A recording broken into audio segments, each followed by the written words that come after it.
अस्सलाम वालेकुम नाज़रीन। ड्रामा सीरियल एहसान फरामोश में फाइनली अब फलक की हकीकत आ गई है नवाल के सामने।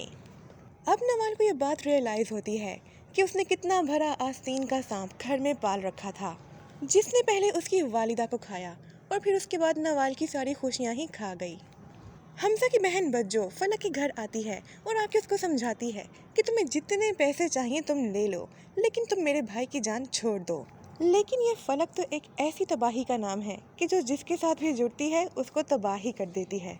इस फलक ने तो किसी भी एहसान को याद ही नहीं रखा। नवाल के सामने खड़ी होती है और अपना सारा जहर उगलना शुरू करती है कि किस तरह सारी की सारी कामयाबियाँ आप ही के कदमों में आती थीं और मुझे तो सिर्फ़ और सिर्फ जदोजहद करना पड़ती थी। और फिर फलक हमजा से निकाह कर लेती है और अब ये हमजा को भी इसी तरह बर्बाद करेगी जैसे इसने कबीर को बर्बाद किया था।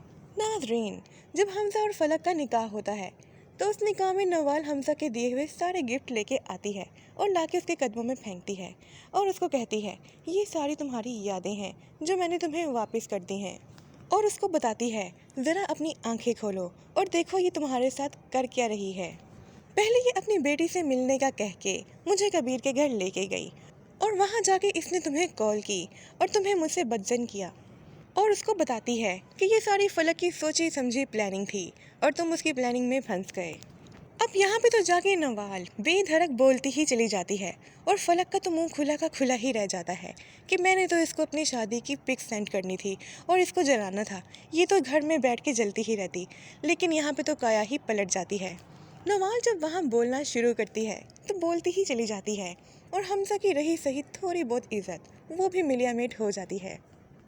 नवाल उनको कहती है ये मकाफाते अमल है जो तुम लोगों ने मेरे साथ किया है वो तुम लोगों के साथ भी होगा, तुम लोग भी वही सब कुछ भुगतोगे। नाज़रीन, इस फलक का अंजाम क्या होना चाहिए? अपनी कीमती राय का इजहार कमेंट सेक्शन में ज़रूर कीजिएगा। मज़ीद ड्रामा रिव्यूज़ के लिए हमारे साथ जुड़े रहें और हमारे चैनल को सब्सक्राइब ज़रूर कीजिए।